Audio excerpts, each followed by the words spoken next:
আসসালামু আলাইকুম। যে যেখানে আছেন ভালো আছেন ইনশাল্লাহ। আমি আপনাদের দয়া অনেক ভালো আছি। তো আজকে আবার একটা ব্লগ স্টার্ট করলাম। ব্লগটা বেশি একটা লং না, ছোটোখাটো একটা ব্লগ। তো চিন্তা করলাম যে একটু শেয়ার করি আপনাদের মাঝে। তো এই তো গোসল করবো, গোসল করার জন্য আপনার শ্যাম্পু খুঁজতেছি, কিন্তু শ্যাম্পু যে আমার সামনে সেটা আমি চোখে দেখি নাই, পরে দেখছি। তো এই তো এখন আর কি গোসল করতে যাব বা যাইতাম, বাট আজকে আর গোসলটা করা হয় নাই। জ্বর তো অনেক শরীরে, তাই আর গোসল করিনি। তো এই তো, আর যে আমি যে ভয়েস দিই মাঝে মাঝে, যে আপনারা পাখির অনেক শব্দ শোনেন, ওইটা আজকে আপনাদের সাথে শেয়ার করতেছি। এই যে এটা হচ্ছে পাখির গেট। এই যে দেখেন, এগুলা সব পাখি। তো মানে এগুলা অনেক পাখি, আমি প্রপারলি ভালো মতো দেখাতে পারি না, একদিন দেখাবো আপনাদেরকে। তো এই তো হাজব্যান্ড মাছ নিয়ে আসছে, তো ওই মাছগুলো আর কি কাটবো এখন। তো মাছগুলো অনেক সুন্দর হয়েছে, অনেক বড় বড় মাছগুলো দেখতে অনেক সুন্দর। আর যে জিনিস দেখতে সুন্দর ওই জিনিসটা খাইতে কিন্তু অনেক মজা। আর কেন জানি আমার কাছে ইলিশ মাছ এত পছন্দ হয়, মানে খুব পছন্দের একটা মাছ। মানে আমি অন্য কোনো মাছ খাই না, কিন্তু ইলিশ মাছটা আমার অনেক ভালো লাগে। কিন্তু আমার হাজব্যান্ডকে বললে উনি ইলিশ মাছটা সহজে আনতে চায় না। এবার কি মনে করে যে আনছে উনিই জানে, আর আল্লাহই জানে। তো যাই হোক, মানে সর্বশেষ কথা বলতে কি, যে আমি একটা জিনিস পছন্দ, আমি যদি বলি যে আমার জন্য এই জিনিসটা আনবেন, উনি ওইটা আনবো না, উনি অন্যটা আনবো। তো এরকমই আর কি। তো কার কার হাজব্যান্ড কেমন আমি জানি না, কিন্তু আশেপাশের মানুষদেরকে দেখি যে বউর কথা রাখার অনেক চেষ্টা করে, বা বউ কোনটা খাইতে পছন্দ করে, কোনটা পড়তে পছন্দ করে, ওগুলা অনেক খেয়াল করে, কিন্তু সেই ভাগ্য আমার নাই। ভাগ্য মন্দ, এই কারণে এই অবস্থা। তো আমার জন্য সবাই দোয়া করবেন, আমি যাতে কষ্ট করে হলেও আমি থাকতে পারি, সন্তানদের দিক তাকায় হলেও থাকতে পারি।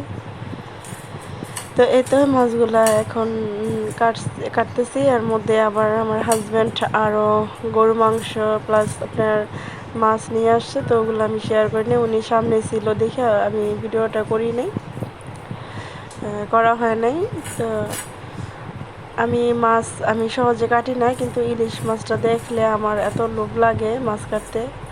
তো এই কারণে বইসা পড়লাম। আপু বলছে যে আমি মাছ কাটবো, তোর মাছ কাটা লাগবো না। পরে আমি বললাম যে না, আমি কাটি, আমার ইলিশ মাছ কাটতে অনেক ভালো লাগে। তো কার কার এরকম ইলিশ মাছ ভালো লাগে বা কাটতে ভালো লাগে অবশ্যই কমেন্ট সেকশনে জানাবেন। আর দেখেন আমার মুখের কি অবস্থা, আমি দিন যেতেছে আর কালো হয়ে যেতেছে অনেক। কেন হইতেছে আমি জানি না, কিন্তু ডাক্তার বলে যে আমি নাকি অনেক টেনশন করি।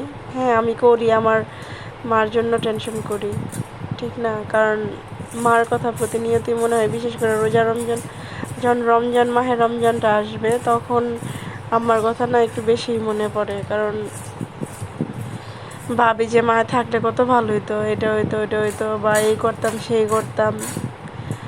অন্যের সংসারে থাকি, অন্যের ঘরে থাকি, তাদের মন মতোই তো চলতে হবে, তাই না? আর যখন মার কাছে ছিলাম, ঠিক আছে, আমি বলতাম মা আমার জন্য এটা করো ওইটা করো, মা ওইটাই করতো। এখন তো আর ওইটা বলতে পারি না, এখন তো আর ওই কপাল আর নাই, আল্লাহ নিয়ে গেছে আরও 5 বছর আগে।